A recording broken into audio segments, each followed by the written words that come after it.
Hello, good morning, everybody. I just wanted to briefly introduce to you Mathieu. So, Mathieu is a microinsurance specialist from the R4 initiative, and before working for them, he was managing 5 microinsurance companies in West Africa for Planet Guarantee. So he's really much into the field of microinsurance, and he's accredited from ADHFEC Business School.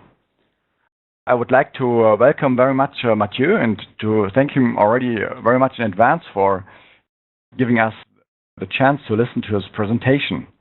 And I would like to switch over to Mathieu now, and please feel free to ask questions. Thank you, Matthias. Good morning, everyone. I hope everyone is fine this morning. It's morning, at least in Senegal. I work for the R4 initiative, which is implemented by the World Food Program, which I'm working for, and Oxfam America as a strategic partner. I will mostly focus on the insurance component, but the R4 initiative is something much broader. It has 3 main objectives, which the first one is to build the resilience of food insecure smallholder through integrated risk management strategies by protecting livelihood with safety nets, by reducing risks to livelihoods and protecting household gains through insurance and financial services, but also build government capacity to develop and implement integrated risk management programs, and finally, to contribute to the development of rural financial markets. So as you can see on the first slide, we have a core background, which are the social safety nets, and then it is built upon 4 main components.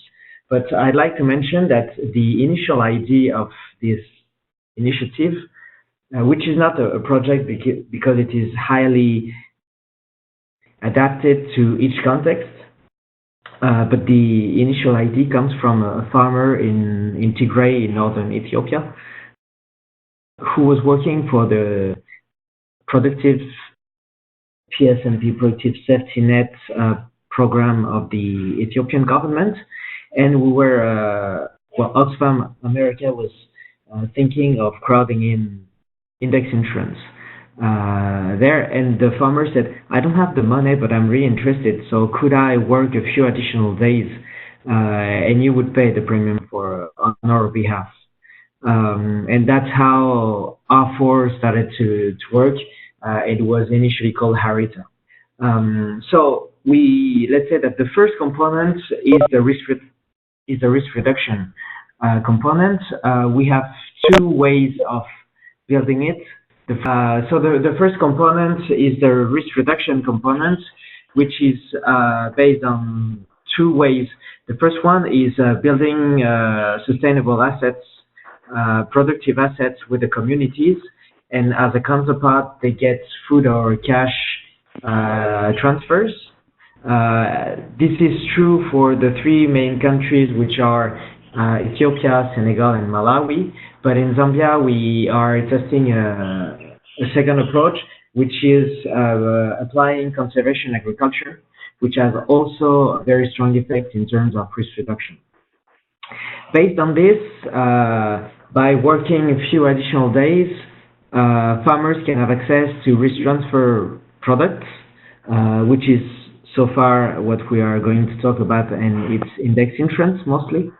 And then we have 2 additional components, which are the risk reserves, mostly savings through the saving for change approach of Oxfam America, but also in general the village saving and loans approach, and the prudent risk taking, which could be seen as credit, but not only, so it can be input credit, but also any type of micro credit and any type of investment that the communities could do. Meaning that it could also be some additional time put in producing food, for instance. What I really want to highlight here, again, is that the 4 countries are quite different, although we have this framework. And so we are always trying to really understand the context and the needs, and then to develop the initiative on this process. So I'm going to slide 2 now. And in terms of stakeholders, we are working with some key reinsurance companies, Swiss Re in Ethiopia, it used to be in Senegal, and it's still now this year, except last year where we worked with a local African reinsurance pool. And in Malawi and Zambia, we do work with ROI. We do work with local insurance companies, Niala Insurance and Africa Insurance in Ethiopia, CNAS in Senegal, which is a very interesting one because it's a company that has been set up by the government with the insurance companies, and that has access to 50% subsidies on its product. So it's really trying to promote agricultural insurance. So Microinsurance in Malawi has been appointed by the Insurance Association, and they are sharing the risk all together, which is also pretty interesting. In Zambia, Microinsurance is one of the leading insurance companies on index insurance, which does remain quite small there. We are testing the approach of crowding in a reinsurance broker, Willis Re, in Ethiopia, in order to have a better let's say negotiation power with the reinsurance companies. First, because Ethiopia is the largest portfolio that we have within the 4 countries, but also because Willis Re is currently the reinsurance broker for ARC, for the Africa Risk Capacity, and so they're having a very strong experience on index insurance. Then we're testing very different approaches in terms of distribution. In Ethiopia, we do work with mostly REST in Tigray and Orda in Amara. REST is an association that is very close to the government, and they have an extremely strong power in terms of community mobilization, in terms of communicating messages, and so distributing the product. So we really rely on them, and they really own kind of R4 in Ethiopia, which is really great. In Senegal, we're testing the distribution through the Saving for Change associations in order to ensure a stronger integration between the components, because one of the key things that we'll see after of R4 is how the 4 components are very well integrated for the households. We don't want that, one individual gets one component, another gets another. We really want to have them using the most so that we're improving the impact. And in Malawi and in Zambia, we do work with microfinance institutions, Kumo and Vision Fund. We rely a lot on community mobilizers, which are usually some very strong NGOs that do work with us on the social safety net and the food for asset components. So far, we have only open cash distribution in Ethiopia and in Senegal, although we are requesting progressive cash contribution from the participants on the risk transfer component, because at some point the product has to become sustainable and fully paid by the farmers once they reach a certain resilience level. But in Ethiopia and Senegal, you can also buy the product even if you're not participating to R4 itself. So I'm going to slide 3 now. The risk transfer component is considered both as a complementary safety net and incentive to investment and access to credit. So what we call insurance for asset or insurance for conservation agriculture is really for very vulnerable but viable farmers. It's for food insecure farmers that are not necessarily very productive, not following properly the good farming practices. So because of that, we do not expect them to be very productive and having an easy access to credit and input. And so the insurance product is really seen as a safety net. But once they graduate to a more resilient level, then it is supposed to become an incentive to investment and access to credit. And we start seeing this in Senegal and Ethiopia, so that it unlocks time and credit. So far, we have been mostly implementing weather index insurance schemes in the 4 countries, and this is how the insurance for assets is actually built. But in Ethiopia and Senegal, we are trying other products. So we have conducted a technical study on livestock index in order to prevent mortality of the livestock in case of drought, and this is something that we're still thinking about very seriously. In Senegal, we're helping the insurance company to promote and develop its livestock product, but also a property insurance product in case of fire, drought, pests, and so on. And this is something that is not really working very well because there is not the insurance for asset approach, and farmers usually don't have the cash to pay for it. We are finalizing the first phase of R4, which started in 2011, and are currently preparing the scanning up phase. The first phase was really about testing ideas, piloting programs, but also learning a lot, and then removing the barriers so that we can really unlock and start scaling up the program. And for that, we obviously have a very strong incentive and willingness to build local skills and local markets. I will come back on that later, but the financial local markets, especially in very remote places, is a very key component of R4. So now the products, all of them have been designed by IRI, which is Columbia University. I suppose some of you already know them. Let's say that the core product is a rainfall estimate product designed with the ARC, the African Rainfall Climatology 2, which is, we think, a good proxy in terms of rainfall, and it's easier to explain to farmers when you cannot use the ground rainfall data. In Ethiopia, we're testing this year a combined index with RFE and EVI, which is a vegetation index, and that has proven to have a better understanding of the worst years. Because we do work with very vulnerable farmers, again, that are not following the good farming practices, they usually don't have the same planting date and so on. We don't think it would be great to have very technical indices that are built on crop models. So we are really designing the products by involving strongly the communities and by mostly focusing on the worst years that they experience, surely when it comes to drought and dry spells. And what we see is that it's rarely really drought when it comes to the worst years, but it's really very long dry spells of more than 20 days, something like that.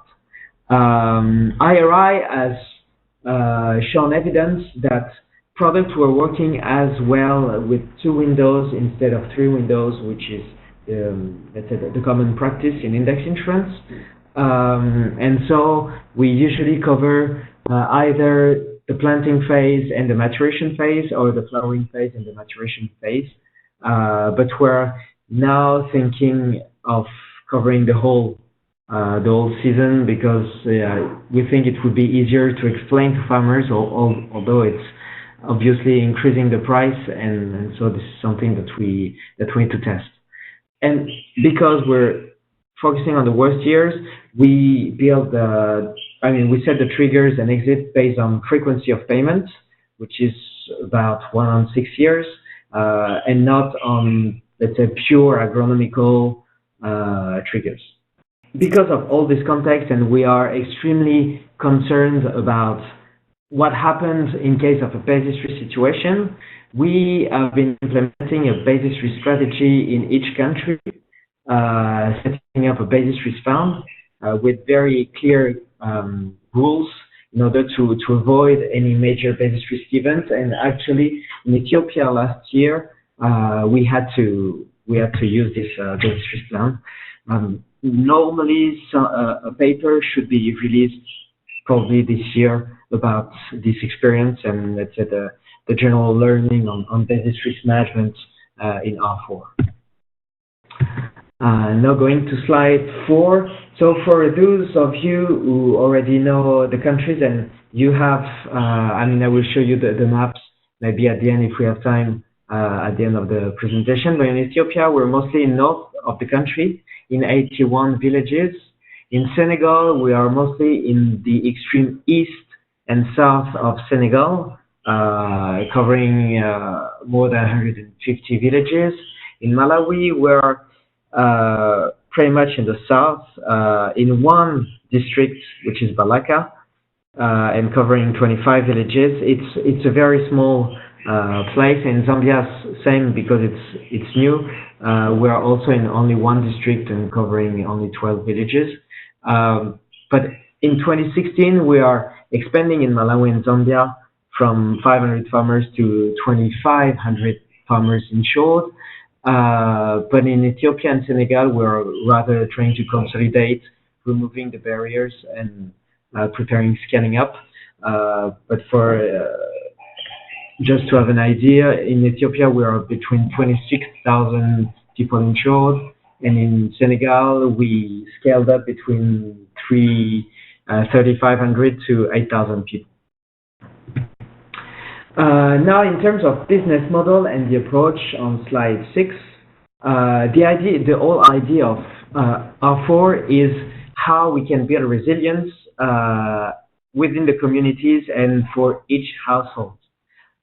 So if you, for instance, consider the blue line, you have a normal year and the livelihoods are quite stable, but once you have a shock, a climatic shock, that can be obviously drought or floods, then there is a strong decrease of the livelihood, and you can get into very strong poverty and vulnerability and food insecurity. Usually, you have very limited coping strategies and very limited capacities to recover very quickly to better conditions. And so in case another shock hits the community, then it can really push you into chronic poverty, chronic food insecurity, which is for WFP a completely different mechanism. And this is the reason why we're trying to avoid that, because it's also much more expensive to deal with. And so the whole concept of R4 is avoiding that those shocks have this kind of effect, and to set up buffers that will reduce the impact of each shock. And during the good years, and that's the prudent risk-taking component, help communities to improve their livelihoods and up to the point that they're getting resilient and they're getting much more productive and so on. So that's the whole idea. But obviously, we're only dealing with climatic shocks and not with idiosyncratic shock, with the individual ones, which is something else that is obviously possibly affecting. In terms of business model and approach, again, I'm just showing you the simplest case, which is Malawi. So we have the reinsurance company, Hanover Re, that is basically only pricing the product and taking 80% of the risk. Then we have the insurance association and NICO that is taking 20% and making sure that they get the license, they get the approval to distribute the product. They sign the insurance policy and so on with the delivery channel, get the premium and settle the claims. We are working with them in terms of management and distribution, making sure that they can build easy and efficient processes in terms of management processes, which wasn't the case, and so we are providing them technical assistance on this. Then we have the delivery channel, which is the microfinance institutions, KUMO, that is distributing to all the R4 members and not only to the KUMO clients. They're collecting the cash contribution, managing the payout distribution also, and trying to build the whole strategy in order to link up with the risk reserve component and the prudent risk taking component also. And we are currently discussing with them how we can crowding cash distribution with the credit maybe for other types of farmers. And then we do work with farmers that we're trying to regroup in order to simplify the whole access process. And on the side, you can see that you have Concern Universal, which is mostly helping us on community mobilization, on awareness raising, but also monitoring the whole insurance for asset and asset creation process. And in the end, they are distributing the, let's say, the evidence that the participants have worked on the asset, that they have achieved the asset, and then they can have access to the insurance payments. And WFP is working with IRI in terms of overviewing that the whole process works well and making sure that the design is as efficient as possible. Sustainability. At large scale, the AFO model is supposed to be completely included in the social protection systems. Although in Zambia we're testing another approach, but it is definitely not meant to be commercially sustainable as long as we have the insurance for asset or insurance from conservation agriculture components, because someone has to financially pay the premium in exchange of asset creation. The idea is that most of the participants will graduate to resilience and be able to pay cash their insurance product, and so will no longer need the insurance for asset process, but some others will probably come in, and so it will increase the portfolio. But we need to build the two steps together. But in order to do that, we are really working hard on transferring skills to local stakeholders in order to sustain the practices. So for instance, in terms of index design in Senegal, we have set up a group of 4 experts from Agronomical Research Institute, the Med Services, the insurance company, and a microinsurance broker, in order to really manage the whole process and really understand how we design indices and how we can design satellite indices, which requires, let's say, some IT skills, which we not very often find in Senegal. In terms of distribution, as I was telling you, we do work a lot with the rest in Ethiopia. And they clearly now own the distribution process and don't really need us or Oxfam America to provide support and to really be involved in the whole process. And this is really what we are expecting.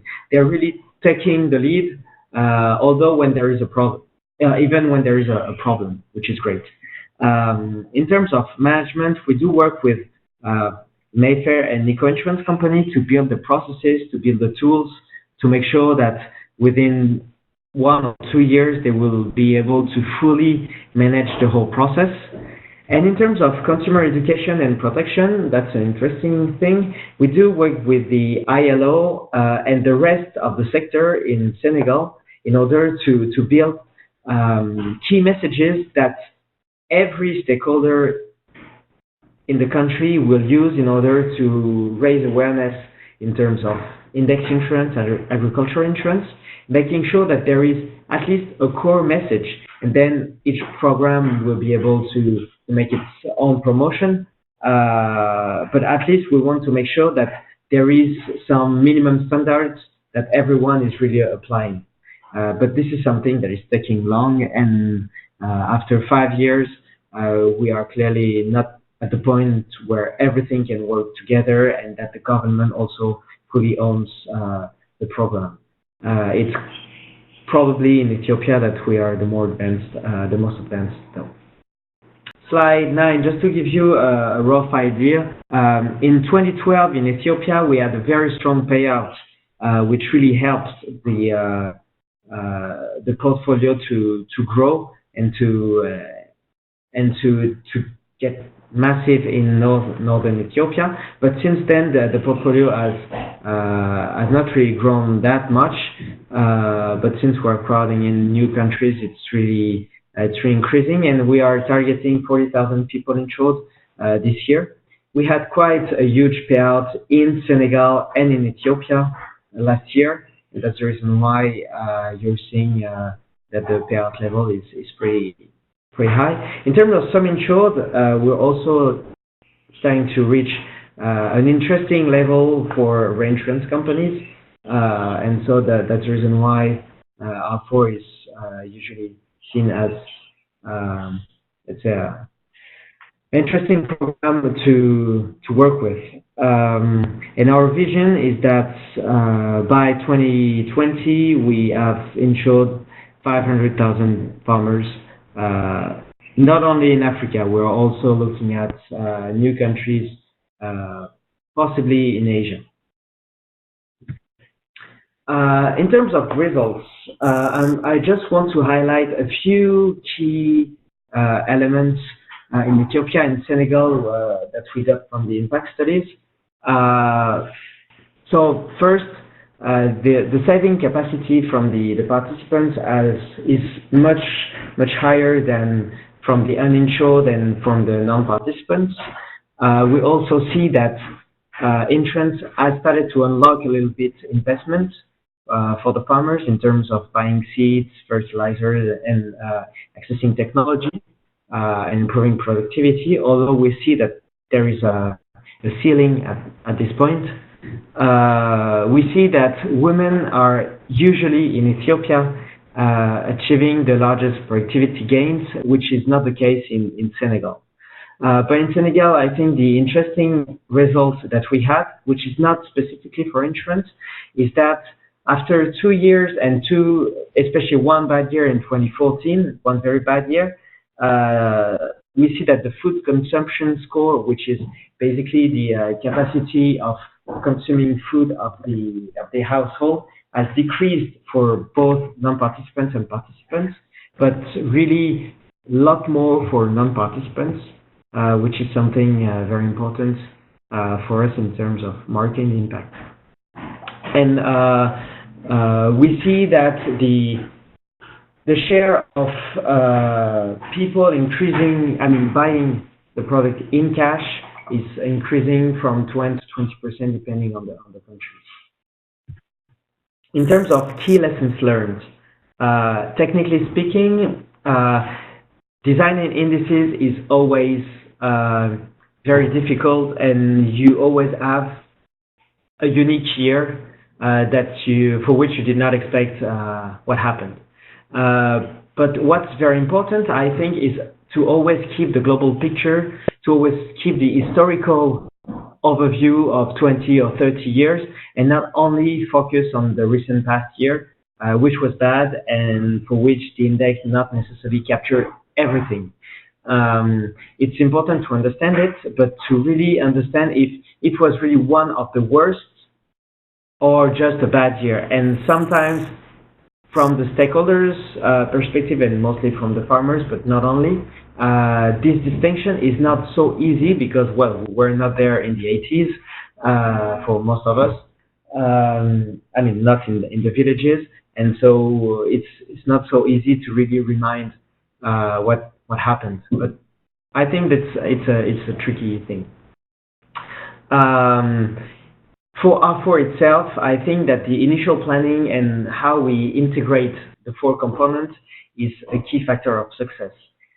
Clearly, in Ethiopia and Senegal, we had not the same experience, and it's causing troubles in some cases in Senegal because there is not a very good integration, mostly between the saving and credit parts and the disaster risk reduction and risk transfer parts.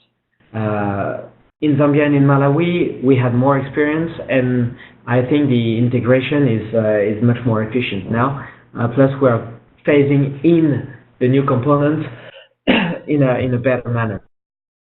As always in microinsurance, I think that distribution and in general the contract management are key and sometimes much harsher than the index design itself. And there are definitely two potential barriers for scaling up.